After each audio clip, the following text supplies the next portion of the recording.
If you've been trying to figure out whether to buy VAS, VGS, or both, you are not alone.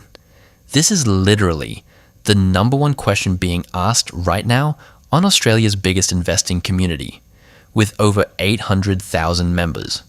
In the next 10 minutes, I'm going to settle this debate once and for all with real numbers, real fees, and a clear answer for your situation. VAS, the Vanguard Australian Shares ETF, gives you exposure to Australia's top 300 companies on the ASX. Think CBA, BHP, CSL, Westpac. It's Australia's most popular ETF with over $12 billion in assets. VGS, the Vanguard MSCI International ETF, covers over 1,200 companies across 22 developed countries worldwide. Here's something most beginners don't know. VGS is marketed as international, but 73.6% is still US stocks. So it's not as globally diverse as it sounds. 1. Fees. VAS recently reduced its management fee to 0.07%, meaning just $7 in fees on a $10,000 investment. VGS carries a management fee of 0.18%, resulting in $18 on the same $10,000. Over 20 years, that compounds significantly. VAS wins on cost. 2. Dividends. VAS has a notable dividend yield of around 5.71%. Paid quarterly, VGS pays lower distributions around 67 cents per unit compared to VAS's $1.28 on a similar date.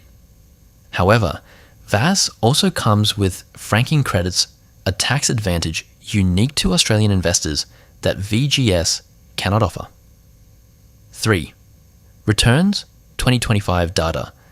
VAS delivered a total return of 10.07% in 2025, while VGS delivered 13.34%. VGS outperformed, but there's a catch. The higher Australian dollar against a weaker US dollar dampened returns from ETFs holding US stocks. 4. Tax and simplicity.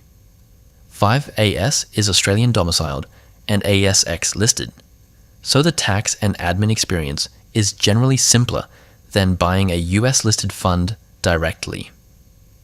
VGS involves foreign income, and US withholding tax more complex for beginners. Most experienced Australian investors don't choose, they hold both. A popular split is 30% VAS plus 70% VGS, which roughly mirrors how Australia fits into the global market. But for beginners, don't overthink this.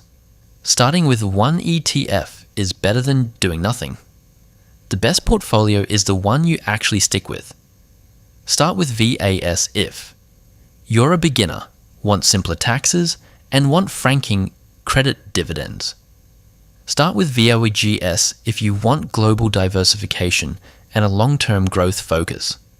Hold both if you've been investing 6+ months and want a proper core portfolio. My take? Buy VAS first, lower fees, simpler at tax time, and franking credits. Then add VGS when you're ready. Drop a comment, are you going to VAS, VGS, or both? And if you want my next video on the superannuation strategy, most Australians are completely missing one that could save you $8,000, hit subscribe, and turn on the bell.